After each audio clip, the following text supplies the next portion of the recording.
La Voz de América presenta.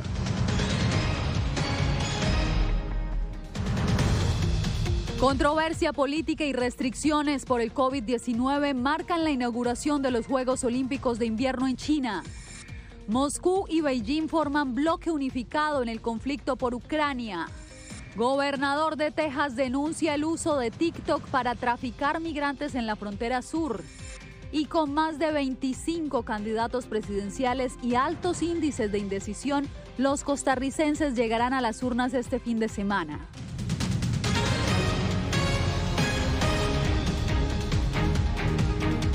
¿Qué tal? Desde Washington comenzamos las noticias. Soy Yasmín López. China inició sus Juegos Olímpicos de Invierno 2022 en medio de restricciones por el coronavirus y un boicot de Estados Unidos y otros gobiernos democráticos. Laura Sepúlveda nos da el balance de la jornada inaugural. China inauguró este viernes las Olimpiadas de Invierno, con las cuales busca consolidar su imagen de potencia mundial, pero cuyo gobierno autócrata se enfrenta con un boicot de Estados Unidos, Australia, el Reino Unido y otros aliados por violaciones de derechos humanos. Estados Unidos, al anunciar su protesta, solicitó a la ONU no asistir, pero su secretario general Antonio Guterres incluyó las Olimpiadas en su agenda de trabajo. El espíritu olímpico es uno de paz, respeto mutuo y comprensión. Los jóvenes competidores encarnan estas cualidades y nos inspiran a todos. Tengo la ferviente esperanza de que este espíritu vaya mucho más allá de estos Juegos Olímpicos para recordarle a todos, participantes y espectadores, que pertenecemos a la misma familia humana. Aproximadamente 20 naciones enviaron representantes de alto nivel a Beijing, incluyendo el presidente ruso Vladimir Putin, quien asegura que la relación entre ambos países progresa en un espíritu de amistad y asociación estratégica.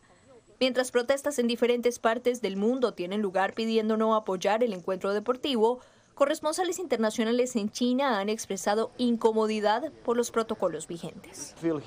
Nos sentimos aquí como si estuviéramos en la cárcel. No podemos salir del hotel, la policía está afuera, hay una gran valla allí. No puedo sentir el espíritu olímpico. Tal vez cuando comience sea diferente, pero no lo sé. Es muy raro. 91 países competirán en estos Juegos Olímpicos, los segundos que tienen lugar durante la pandemia de coronavirus. Beijing es la primera ciudad que alberga Olimpiadas de verano y de invierno. Laura Sepúlveda, Voz de América.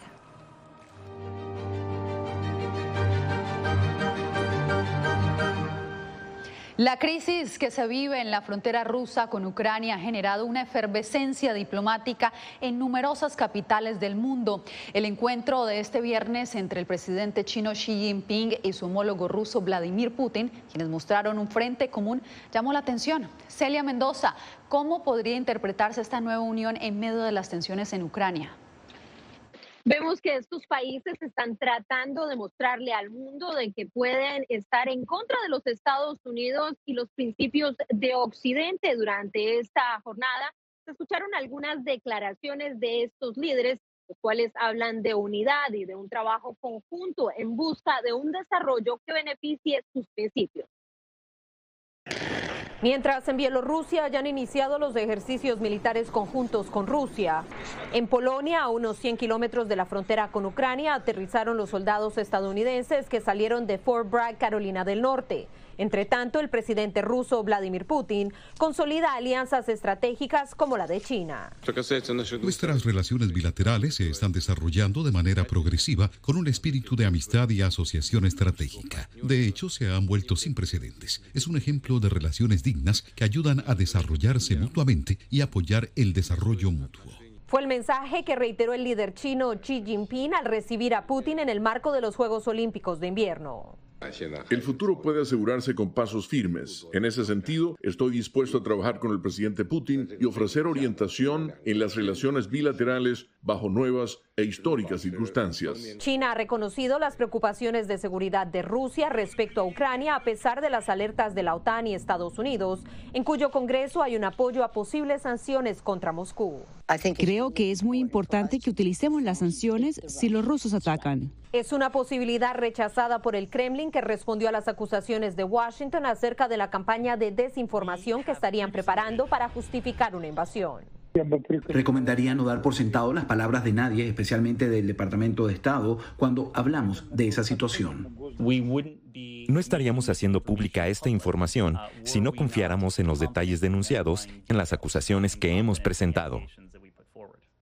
Francia cada vez es más relevante. También el Kremlin habló acerca de las comunicaciones que ha tenido Vladimir Putin con Emmanuel Macron y cómo podrían seguir avanzando en este frente, mientras se espera que la próxima semana en Berlín se puedan reunir los miembros de Ucrania, Rusia, Alemania y Francia bajo el formato de Normandía.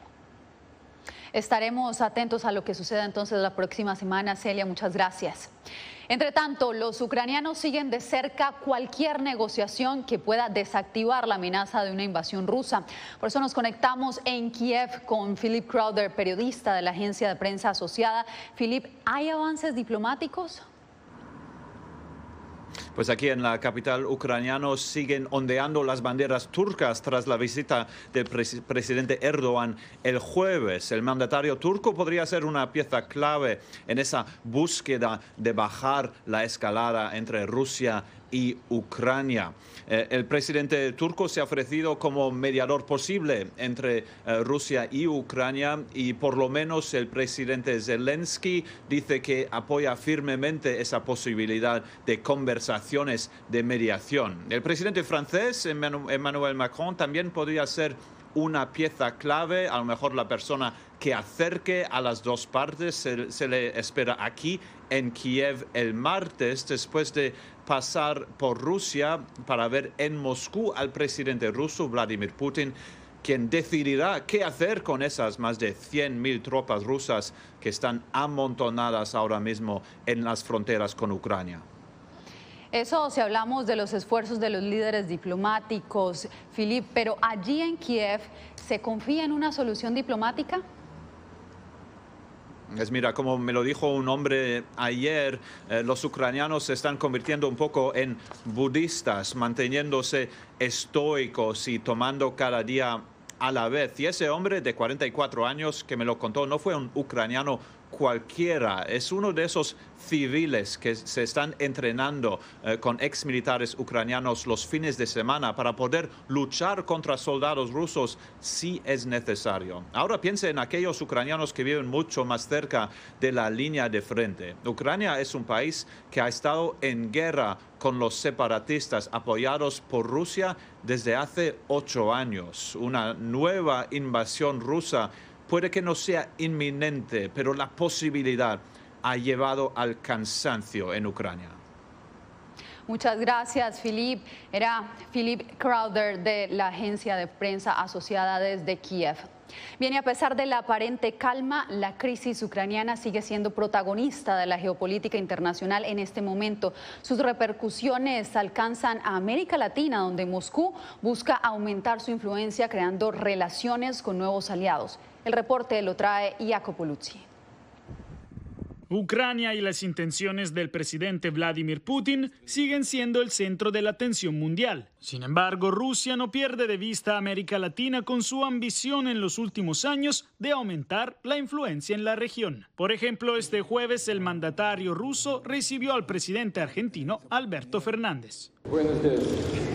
Fernández procura fortalecer relaciones con otras potencias, tanto que Fernández dijo que su país debe ser la puerta de entrada de Rusia en América Latina. Y sobre asuntos globales como la crisis ucraniana, Putin anunció: Hemos confirmado que la posición rusa y la argentina convergen o son cercanas en muchos temas. Nuestros países defienden con firmeza la supremacía del derecho internacional, la soberanía, la independencia y la no injerencia en asuntos internos de otros estados. Rusia asomó hace algunas semanas la posibilidad de enviar fuerzas militares a Cuba y Venezuela frente a una escalada de la crisis ucraniana. La Casa Blanca puso en duda la credibilidad de tales amenazas. Sin embargo, el Departamento de Estado está trabajando con sus aliados para evitar que Rusia establezca bases en la región. Si bien dudo en responder a cada caso de bravuconería rusa, permítanme dejar en claro que los esfuerzos para desestabilizar nuestro hemisferio o inyectar un conflicto de Ucrania en el hemisferio occidental son inaceptables. El subsecretario Nichols anunció durante una audiencia legislativa que cualquier ofensiva militar rusa contra Ucrania provocaría sanciones económicas que paralizarían las conexiones económicas rusas también en el hemisferio occidental. Jacopo Luzzi, Voz de América, Washington. Ahora nos vamos a Latinoamérica porque un duro golpe le dio el gobierno de Panamá a las bandas dedicadas al tráfico de personas en la selva del Darién. Un paso obligado para cientos de migrantes que buscan llegar a Norteamérica. En entrevista con La Voz de América, la canciller de Panamá admitió que es difícil judicializar a los responsables. Jorge Agobián con el reporte. De 2.400 migrantes que transitaban diariamente por la selva del Darién en 2021, ahora solo se reportan 140. Los datos fueron ofrecidos por la canciller panameña, quien en entrevista con La Voz de América aseguró que la disminución sostenida durante un mes se debe al trabajo conjunto de 10 países del hemisferio. Estados Unidos se ha involucrado, Canadá, al sur hemos hablado con Chile, hemos hablado con Ecuador, y al final lo que se busca es un poquito una justa corresponsabilidad de todos los actores involucrados. En 2021, Panamá experimentó la llegada de más de 126.000 migrantes a su territorio, la mayoría de ellos haitianos, en tránsito hacia Estados Unidos. Activistas critican las estrategias regionales de migración y acusan a los gobiernos de restringir los flujos. En el territorio panameño del Darién, uno de los pasos fronterizos más peligrosos del mundo, se reportaron en 2021 al menos 1.000 denuncias de presuntos abusos sexuales y tratos degradantes contra mujeres. Los datos fueron expuestos por una comisión legislativa del Congreso panameño. En este año no llevamos ninguna denuncia de abuso sexual de mujeres. Según la canciller, los esfuerzos del gobierno panameño llevaron al desmantelamiento de 2 grupos criminales. Pero activistas y organizaciones no cesan en su llamado por justicia. El procurador de Panamá está al frente de las investigaciones, pero la canciller reconoció obstáculos en los procesos y apuntó a la necesidad de un esfuerzo regional. Porque los migrantes en su carácter itinerante a veces es difícil judicializar estos casos y eso es lo que nos estamos asegurando, de que se judicialicen y todo este elemento de coyotes, de trata de personas pueda ser llevado a la justicia y ya ha dado resultados. Jorge Agobián, Voz de América, Washington. Acciones legales podrían enfrentar la plataforma TikTok. Según denuncia el gobernador de Texas, la red social estaría siendo usada para el tráfico de migrantes entre México y Estados Unidos. Desde McAllen, Texas, Víctor Hugo Castillo nos informa. Cartels in Mexico. El gobernador de Texas, Greg Abbott, acusa a cárteles mexicanos de usar TikTok para reclutar personas para el contrabando humano. TikTok debería estar avergonzado, ser condenado y tener una acción legal en su contra por promover el tráfico humano en Texas y en los Estados Unidos de América. El gobernador de Texas dice que para ponerle fin a esta situación hay que recurrir a las vías legales y emitir una orden judicial para detener el uso de TikTok para fines criminales, ya que el crimen organizado contrata choferes en la plataforma social para transportar a migrantes que han cruzado la frontera de manera irregular. Y esto debido a que se anuncia en las redes sociales y se está trayendo a muchos de estos conductores para que vengan al Valle o al del Río o a cualquier lugar de la frontera. Los carteles han reclutado durante mucho tiempo a nuestros niños en ambos lados de la frontera para hacer sus trabajos, por lo que están buscando diferentes recursos. Ciertamente se han asociado con pandillas transnacionales y estatales para llevar a cabo sus operaciones. De acuerdo con la información obtenida por las autoridades, los cárteles reclutan residentes de diferentes partes de la nación, porque no se dan abasto para trasladar lo suficientemente rápido a numerosos migrantes sin documentos. No están tratando de contrabandear algo para mantenerlo en la frontera. Lo están moviendo a diferentes centros de transbordo, no solo en el estado, sino en toda la nación. Las redes sociales se han vuelto un punto de contacto para los traficantes de personas, promoviendo miles de dólares por un trabajo supuestamente fácil, que al final es peligroso y tiene graves implicaciones legales. Víctor Castillo, Voz de América, McAllen, Texas. Entre tanto, Meta, la empresa matriz de Facebook, tuvo el peor día de su historia al sufrir la mayor pérdida que haya tenido cualquier empresa en un solo día. Este jueves las acciones de la compañía cerraron con una caída de más del 26%, reduciendo a casi 240.000 millones de dólares de su valor del mercado. Meta reveló que al concentrarse en el metaverso, su negocio principal, que es la publicidad, también ha caído y ha registrado una leve disminución en los usuarios diarios de Facebook en Estados Unidos y también en Canadá. Bien, y más adelante en Estados Unidos llegan señales alentadoras sobre el COVID-19.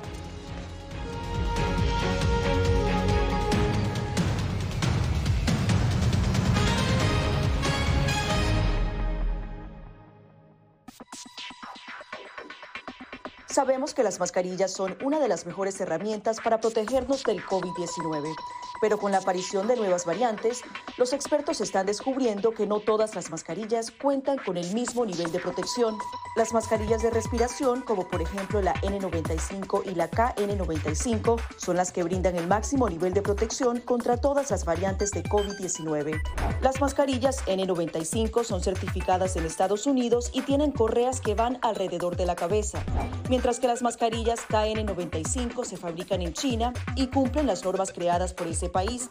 La segunda mejor opción son las mascarillas quirúrgicas desechables. Asegúrese de que estas tengan un buen ajuste en la nariz, la boca y el mentón, múltiples capas de material no tejido y una varilla nasal. Si no tiene otra opción, use una mascarilla de tela de por lo menos 2 capas y sin válvulas de ventilación u otras aberturas.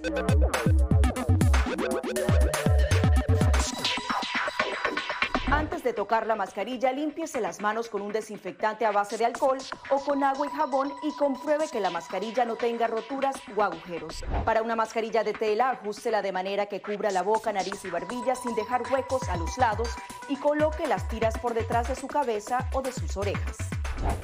Para una mascarilla médica, verifique que el lado de la mascarilla corresponde a la parte superior. Este suele ser el lado que tiene la tira de metal. Determine cuál es la parte interior, normalmente la parte blanca. Ajústese la mascarilla en la cara de modo que cubra la nariz, boca y barbilla, asegurándose una vez más de que no haya huecos entre su cara y la mascarilla. Coloque las tiras por detrás de su cabeza u orejas y ajuste la tira de metal para que se amolde a la forma de la nariz. Finalmente, antes de quitarse la mascarilla, lávese las manos con un desinfectante a base de alcohol o con agua y jabón.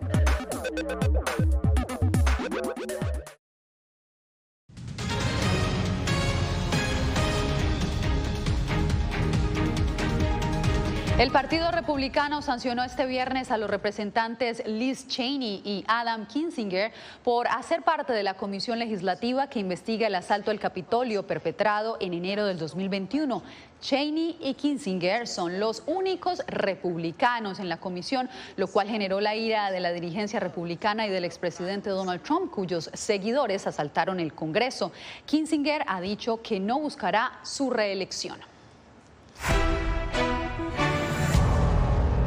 Las hospitalizaciones por causas subyacentes al coronavirus en Estados Unidos siguen descendiendo de una manera continua, pero los Centros para el Control y Prevención de Enfermedades dicen que la cifra de decesos sigue siendo alta. José Pernalete con la información.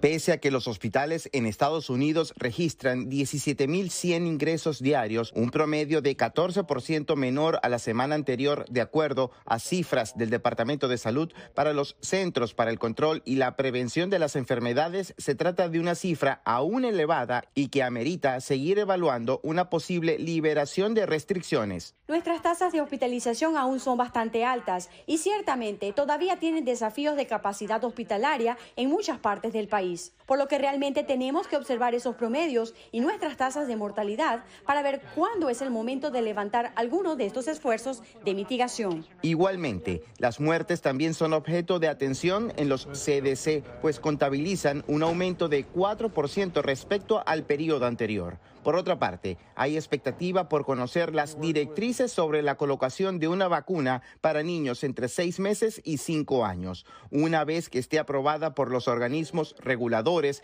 en menos de 2 semanas podrán ser distribuidas las dosis a nivel nacional. Estamos anticipando que obtendremos una buena señal de eficacia para el uso de vacunas en niños menores de 5 años, pero en este momento, como saben, la FDA está analizando los datos con mucho cuidado. Entre tanto, un conglomerado de aerolíneas instó al gobierno de Estados Unidos a suprimir el requisito de la prueba de detección negativa para viajeros vacunados que quieran ingresar al país. José Pernalete, Voz de América, Miami. Cuando volvamos, congresistas estadounidenses piden sancionar a expresidente hondureño por supuestos vínculos con el narcotráfico.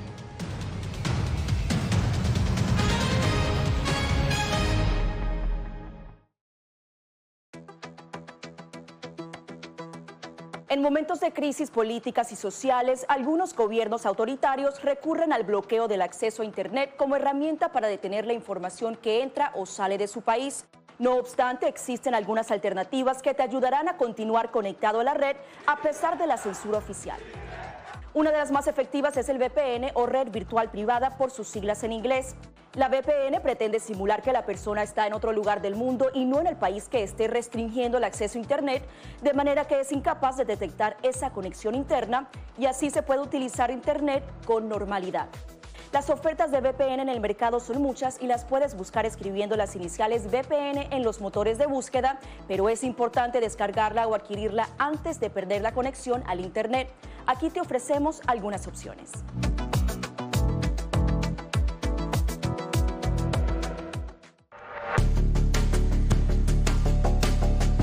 Durante el brote del COVID-19, los estafadores pueden tratar de aprovecharse de personas vulnerables a través de diversos métodos que van cambiando con frecuencia. Es posible que lo contacten por teléfono, correo electrónico, mensajes de texto, correo postal o redes sociales. Ten cuidado con ofertas de kits de supuestas pruebas caseras, curas milagrosas o pruebas inmediatamente accesibles. Response Act has made coronavirus testing more accessible immediately. Tras un desastre, organizaciones caritativas falsas aparecen afirmando que tienen vínculos con otras reales. Siempre verifica que la organización sea legítima. Alguien que asegura que trabaja en el gobierno puede pedirte tu información personal o intentar cobrarte cuotas falsas para así ingresar tu cheque de estímulo.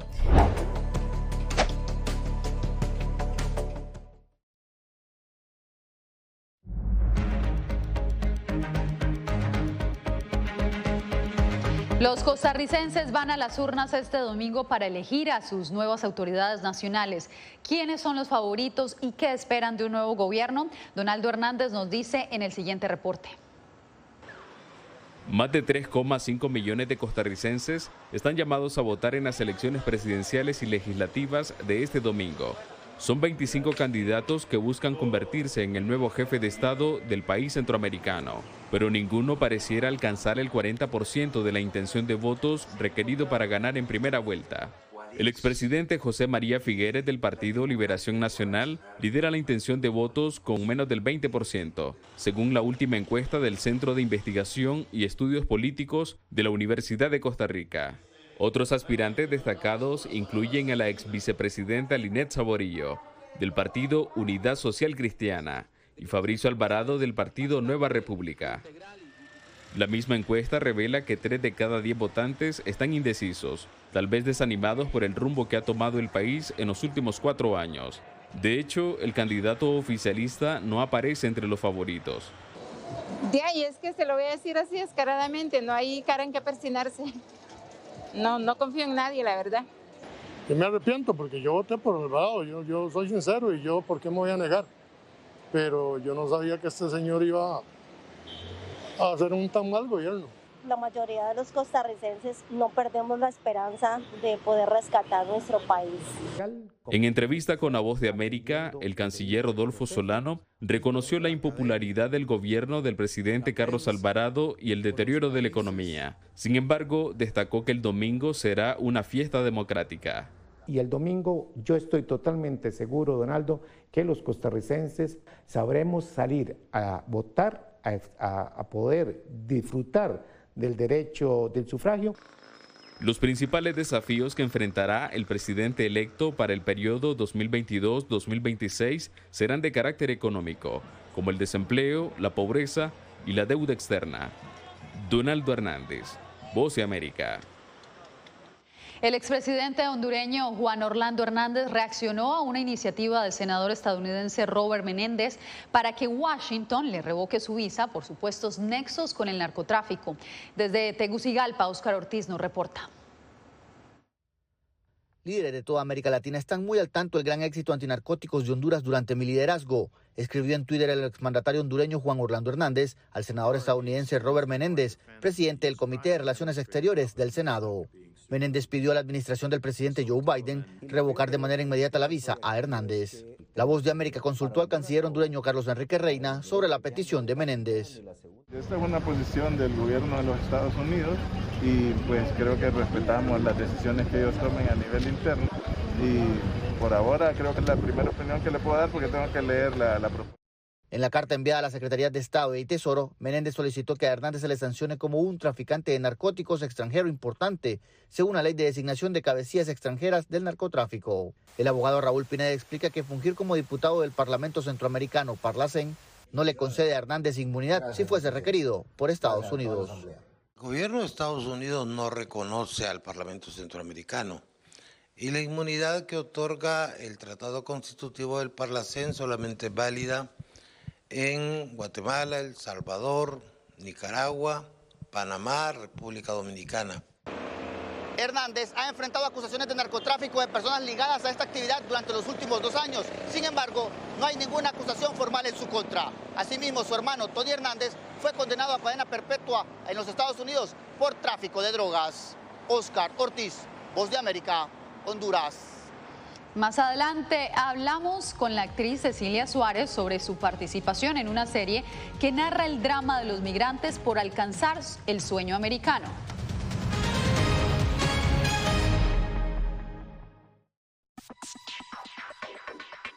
Sabemos que las mascarillas son una de las mejores herramientas para protegernos del COVID-19, pero con la aparición de nuevas variantes, los expertos están descubriendo que no todas las mascarillas cuentan con el mismo nivel de protección.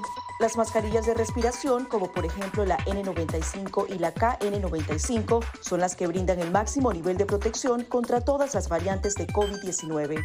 Las mascarillas N95 son certificadas en Estados Unidos y tienen correas que van alrededor de la cabeza, mientras que las mascarillas KN95 se fabrican en China y cumplen las normas creadas por ese país. La segunda mejor opción son las mascarillas quirúrgicas desechables. Asegúrese de que estas tengan un buen ajuste en la nariz, la boca y el mentón, múltiples capas de material no tejido y una varilla nasal. Si no tiene otra opción, use una mascarilla de tela de por lo menos 2 capas y sin válvulas de ventilación u otras aberturas.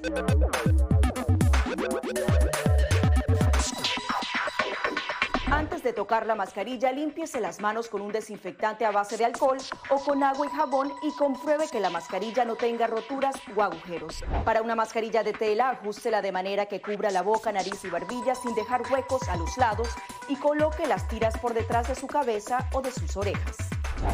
Para una mascarilla médica, verifique qué lado de la mascarilla corresponde a la parte superior. Este suele ser el lado que tiene la tira de metal. Determine cuál es la parte interior, normalmente la parte blanca.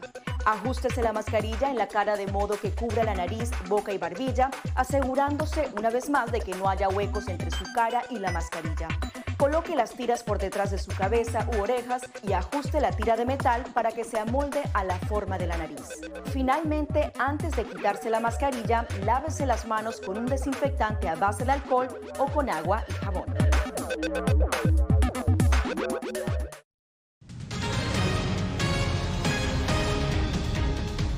La actriz Cecilia Suárez ha protagonizado una gran variedad de películas y series. La artista conversó con Verónica Villafañe sobre su nuevo rol en una serie en inglés, donde es la matriarca de una poderosa familia latina que inició su camino migrando a Estados Unidos.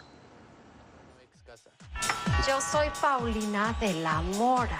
Cecilia Suárez tiene una amplia trayectoria como actriz, pero su personaje en La Casa de las Flores la convirtió en una sensación internacional. La naturaleza de ese personaje fue avasalladora. Al principio, cuando recién salió la serie, me pedían que hablara como ella. Yo decía, Dios santo, no, por favor. Ahora se acercan y son ellos o ellas las que me hablan como el personaje y yo amo. Es lo mejor que me pueden hacer, me muero de la risa, me la paso bomba. Durante los últimos 2 años, Cecilia ha trabajado en España, ahora reside en Los Ángeles y tiene un rol estelar en Promised Land, Tierra Prometida, una serie en inglés sobre una poderosa familia latina. Ella cuenta qué le atrajo del proyecto. El hecho de que es una historia contada por nosotros, sobre quiénes somos nosotros. Parte de la razón por la que a mí antes no me había terminado de seducir este mercado era justamente que no veía que nosotros fuéramos contados a partir de nuestra propia visión. ¿Era tu meta conquistar Hollywood? Esto ha sido una sorpresa, era una cosa que yo no tenía en mente. Y mira, las cosas como suceden a veces que uno decide y luego otras veces uno no decide nada. Es más bien la vida y el destino que te van dando estos regalos. Y nuevas oportunidades para seguir sobresaliendo en su carrera como actriz. Verónica Villafañe, Voz de América, Los Ángeles. Mi amor. Salud, mi amor. Bien, y de esta manera nos despedimos. Gracias por su sintonía. Feliz fin de semana.